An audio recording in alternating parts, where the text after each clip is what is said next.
Welcome, listeners, to Together with Feeding New York State. I'm Ryan Healy, And I'm Melissa Harrington. and today we're excited to be joined by Will Kleffner, Executive Director of the Cooperstown Food Pantry. Will, welcome to the program. Thank you so much for having me.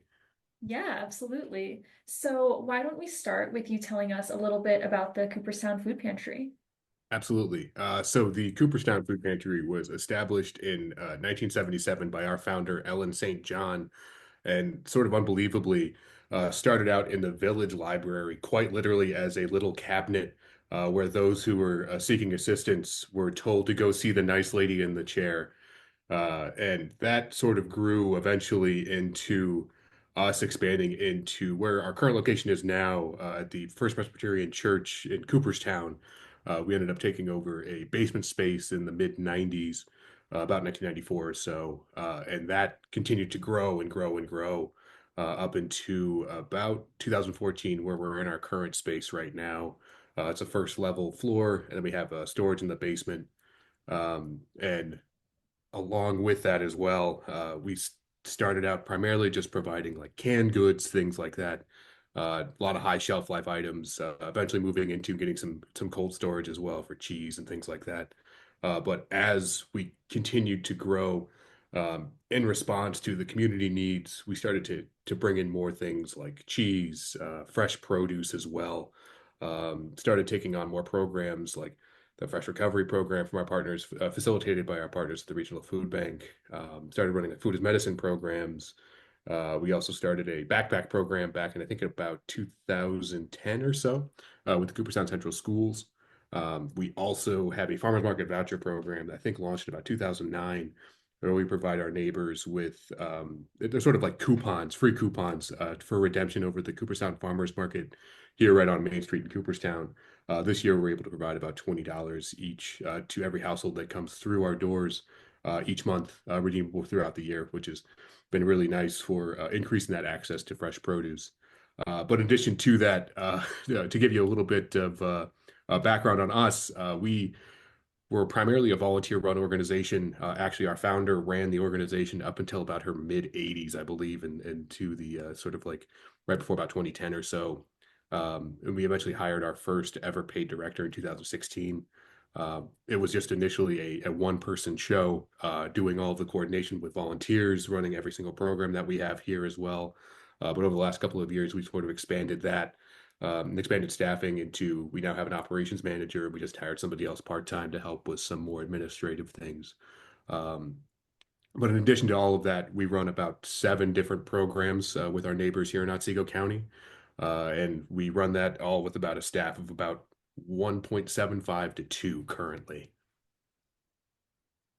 That's excellent, Will, and really appreciate that context historically, and of course what you're working on today. So, to set the stage for our listeners, we're talking about Cooperstown. So a lot of our listeners might think of, the Baseball Hall of Fame. Will, I know you're a huge baseball fan, former player, Yes.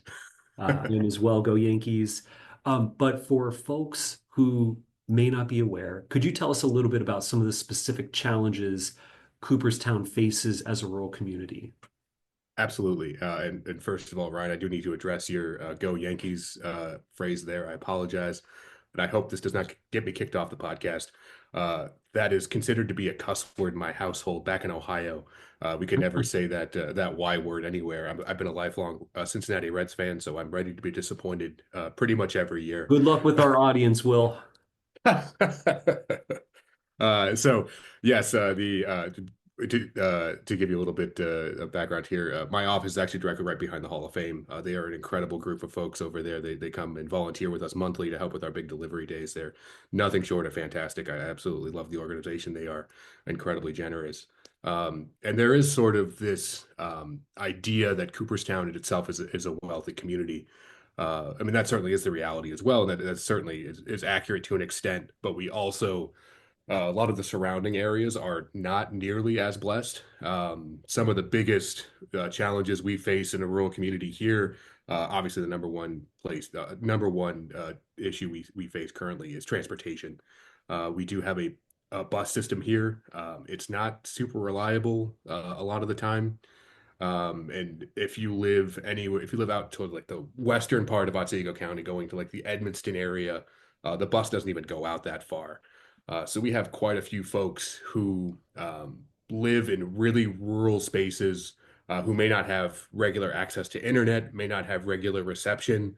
There are a couple of folks that we serve that come to us monthly, where the only way that they're able to get in touch with us via phone is if they drive a quarter of a mile the way down their hill on their street, pick up the cell tower that's nearby, and then they can talk to us for about 5 minutes, and then they have to rush back into Cooperstown. And to give you a little bit more context as well, my drive into Cooperstown, I live in the village of Sharon Springs in Schoharie County. It's about a half hour commute, and I have reception about 3 minutes, about 3 minutes each way. Yeah. So when I go into Cooperstown, I usually get it in for a couple minutes, and then when I leave Sharon Springs, I get it for a couple minutes as well. So if I ever like hit a deer or get into an accident in any part of that, it's gonna be really tough for me to connect to anything and reach the folks I need to reach. And we even have some folks who live on what are like sort of like access roads that are maintained 2 months out of the year. Many of them who live out that way don't have transportation. They live alone. They live with their family. They don't have access to easy. They don't have reliable personal or public transportation. So we have to call like the one person that we know that has an off-road vehicle to make that trip. I've made it once myself and ended up having like a $2,000 repair to my car when I hit a major pothole in one of these not so well maintained roads. Right.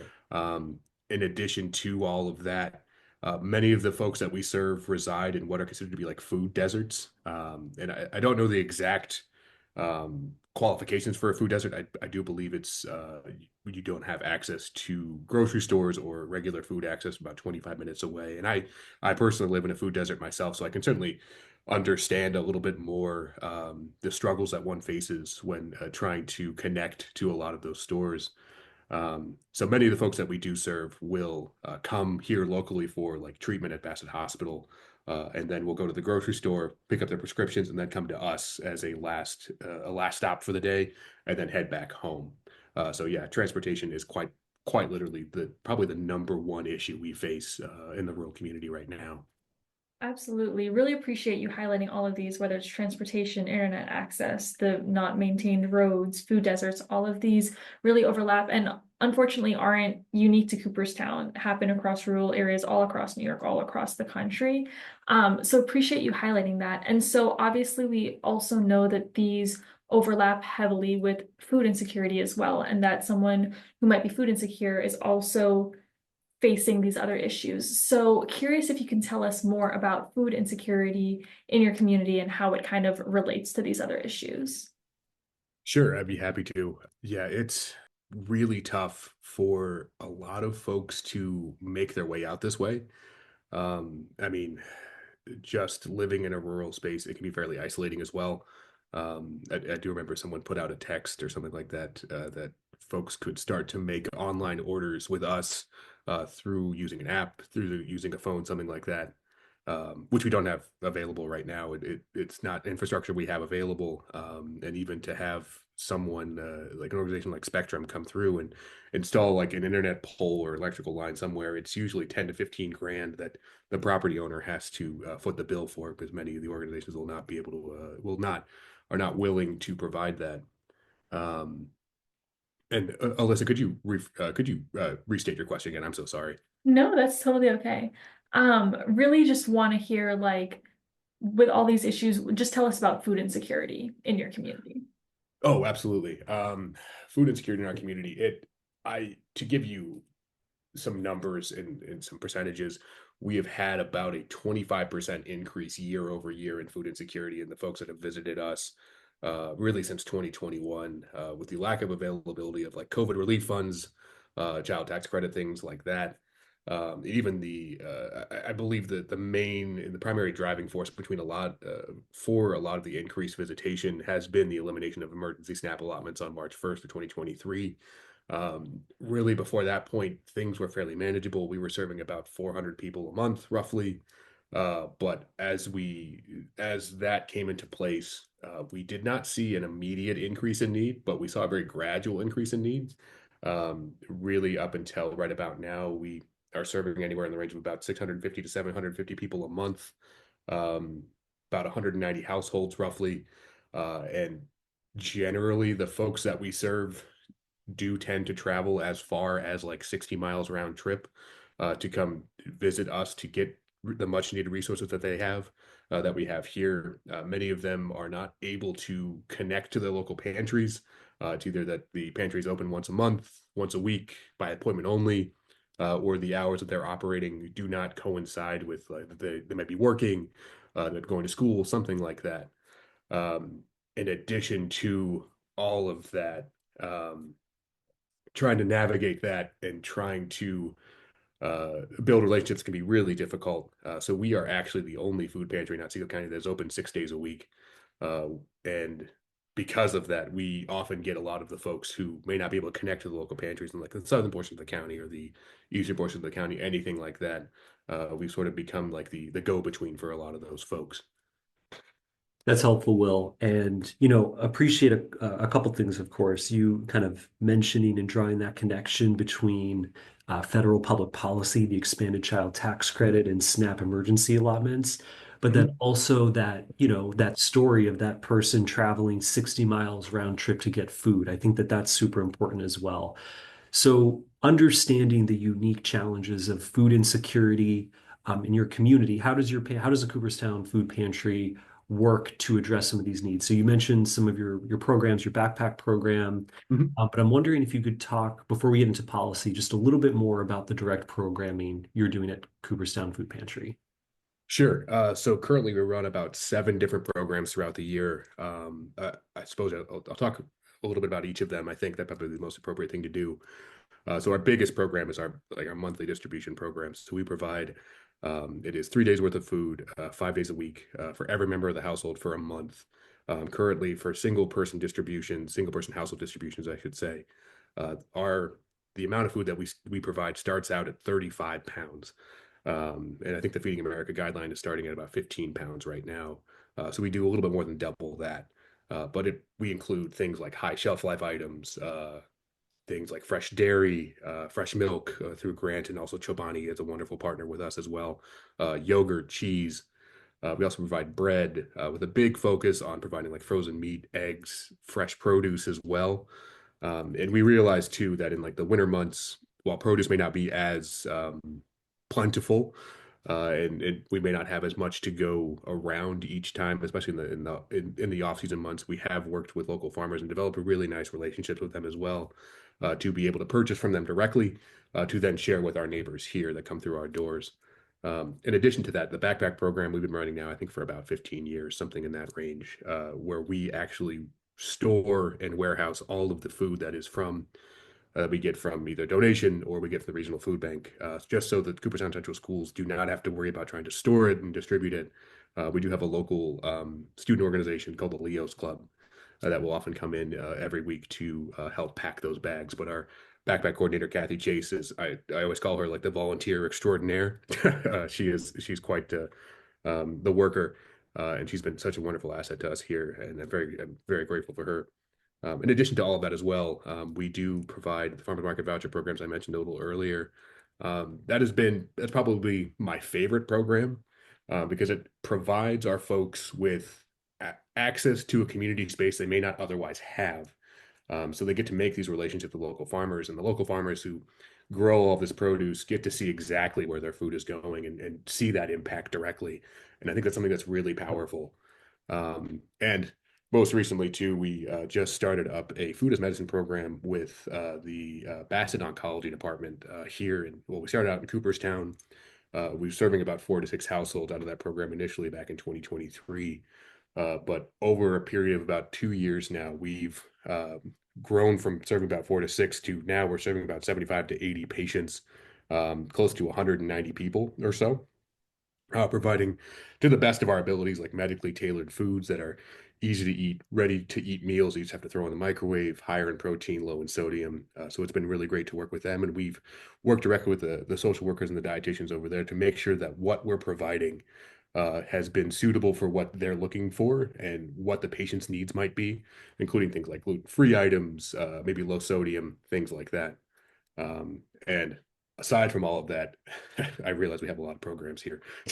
um, we also have a holiday distribution program where we've had a couple of donors over the last couple of years who provided funds for us to make like Thanksgiving meals or Christmas meals that we then distribute to about 20 or 25 families or so. And we also provide this year we provide $20 Price Chopper gift cards to every household that came through in the months of November and December, so they could use that towards a holiday meal, things like that. Maybe they use it for soap, shampoo. They might have family coming over during the holiday months. We try to give them as much flexibility as possible because in the past they could only use this gift card on on a turkey or something like that. But in response to a lot of what our folks were talking to us about, we decided ultimately, yeah, let's give them flexibility to purchase what they need because we don't want to identify those needs for them. That is not something we've ever needed to do.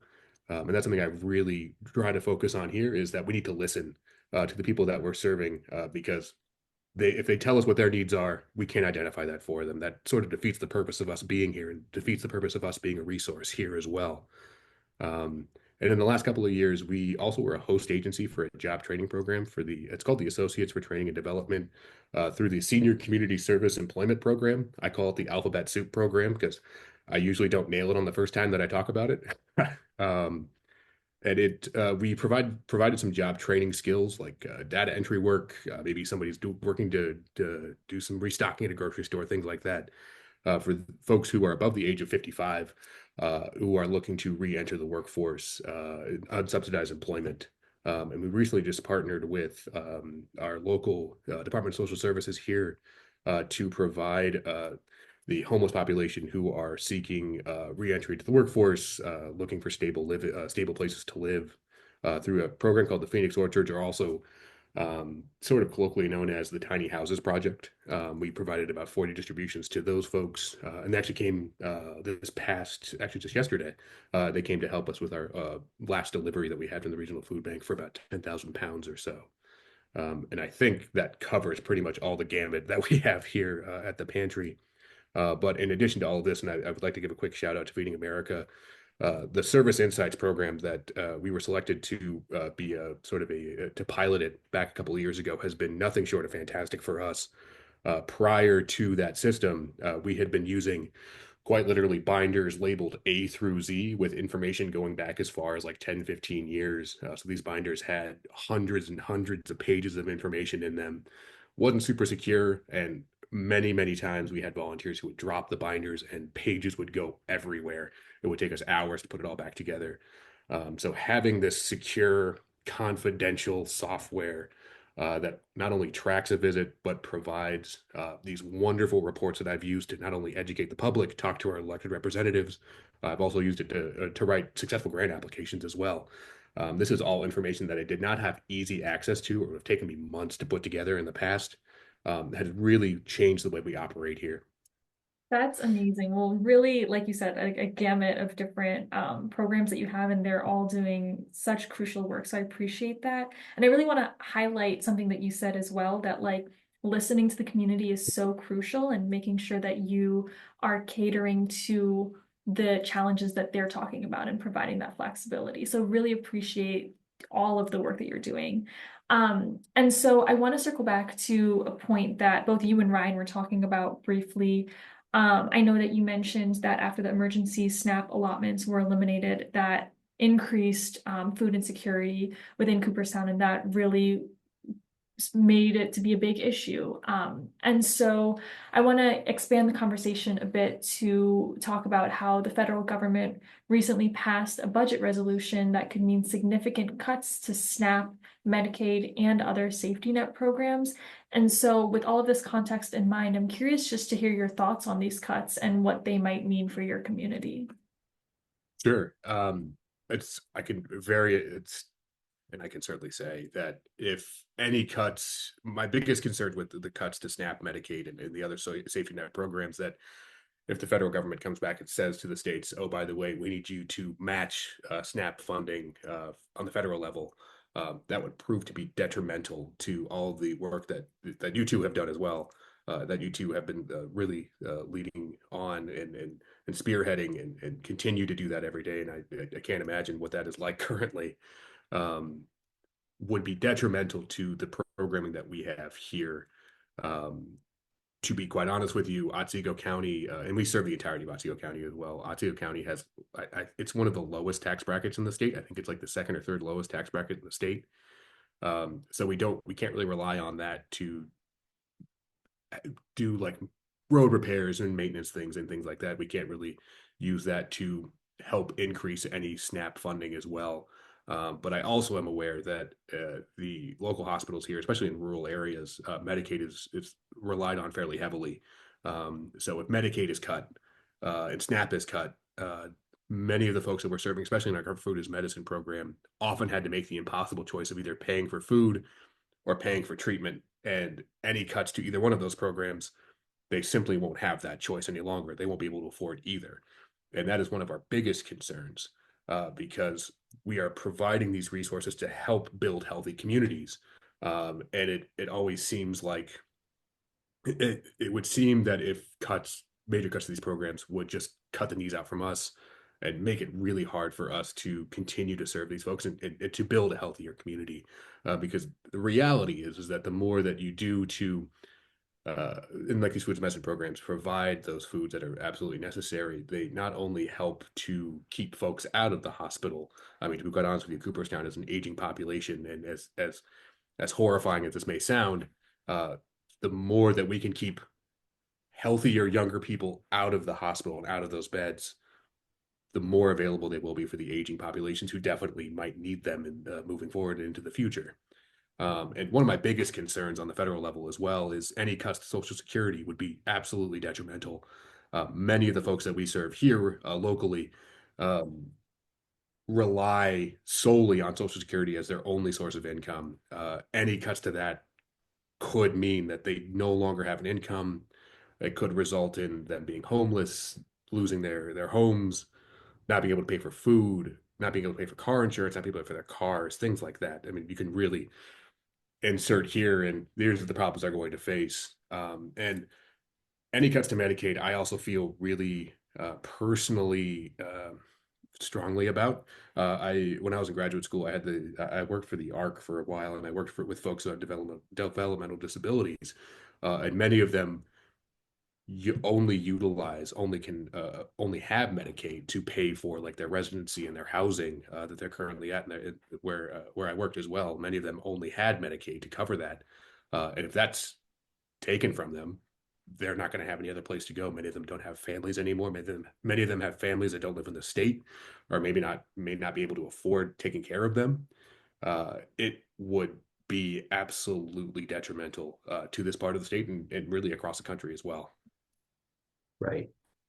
Will, really appreciate that because I think that what you communicated in your response there is that there is so much at stake. And whether you're talking about, Medicaid providing vital, healthcare for around 7 million New Yorkers, or SNAP, that's around 3 million New Yorkers, vital food assistance, talking about Social Security, instead of cutting benefits, in fact, what Congress should be doing is raising Social Security benefits to reflect the true cost of living.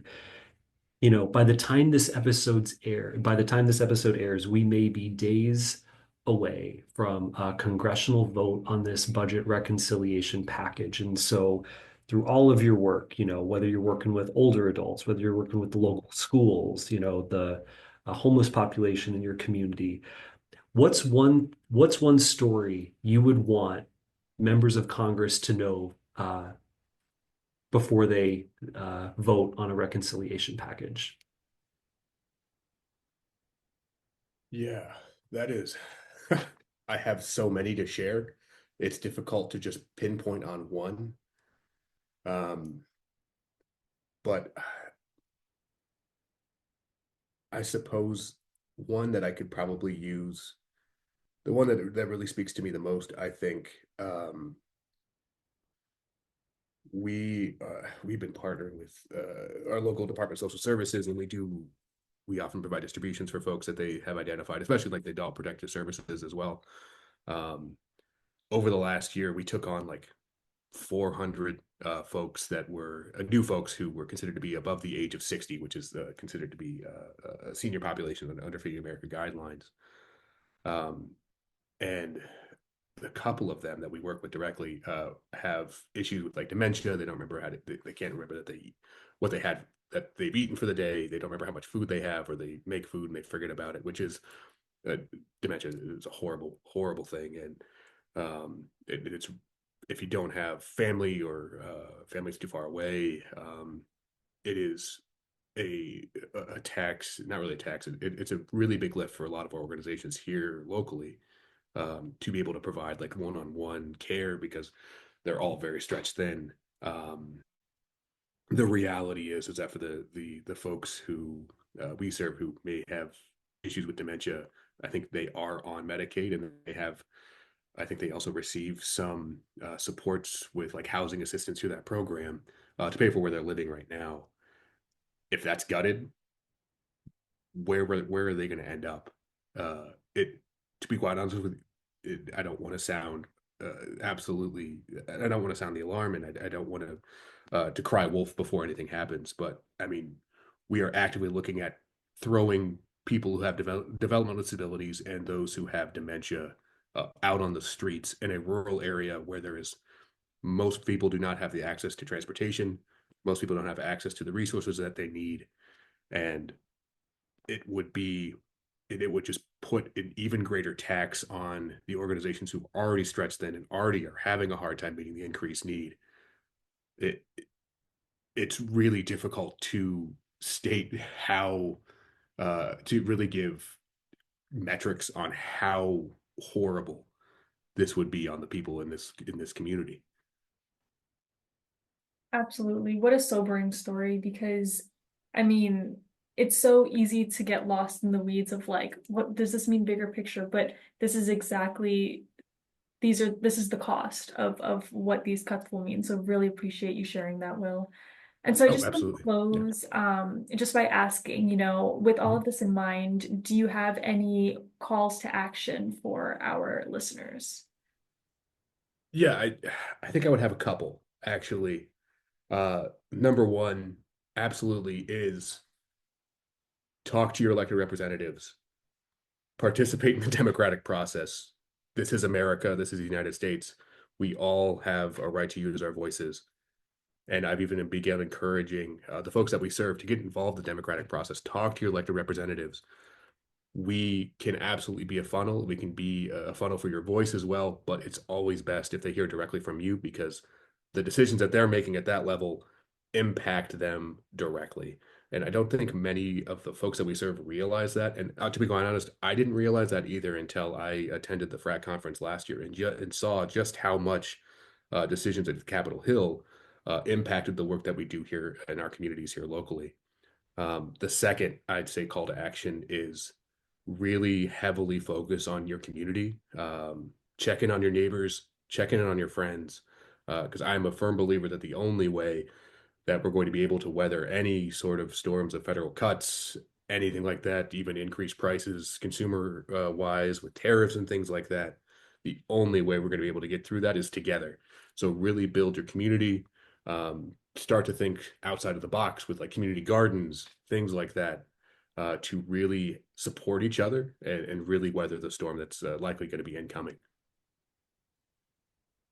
Well, I just want to say that's super powerful, that focus on community and that focus on engaging in the democratic process. Um, Super important. In about a year and a half or so, you're going to have every single member of the House going back to their communities asking for the vote. Now is a super important time to organize that community, to push back and to be standing up for some of our most vulnerable families. Thank you so much, Will, for joining us. And you heard it here, listeners. Get out there, talk to your elected representatives, and focus on building that community. Will Kleffner, Executive Director at the Cooperstown Food Pantry, thank you so much for joining us here today. And remember, listeners, together we can end hunger and poverty here in New York State. Thanks so much.